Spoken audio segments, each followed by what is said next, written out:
প্লাস্টিকের ডিম ধরা পড়লো আজ আমার ঘরে। সকালে ঘুমতে করতে দেরি হয়ে গেছিলো বলে তাড়াহুড়ো করে ব্রেকফাস্টের জন্য চাউমিন বানাবো ভাবলাম।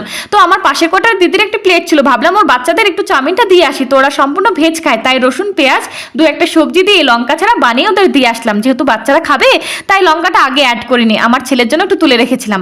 তারপর এসে কয়েক কুচি লঙ্কা একটু তেলে আলাদা করে ভেজে চাউমিনটা অ্যাড করলাম। তারপর ঘটলো সেই আশ্চর্যকর ঘটনা, ডিম ফাটিয়ে দেখি কেমন রাবারের মতো প্লাস্টিকের ডিম। আমি তো দেখে অবাক, এটা আবার কেমন ডিম? যাই হোক, ভাবলাম তেলের ওপর দিয়েই দেখি চটপট করে কেমন যেন তেলটা ফাটছিল।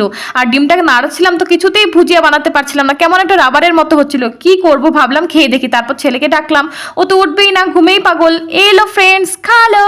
না না, তোমাদের খেলে শরীর খারাপ করবে। আমি খেয়ে দেখি প্লাস্টিকের ডিম চাউমিন, কেমন যেন একটা লাগছিল। ডিমটা আমার কি পেটটাই খারাপ করবে?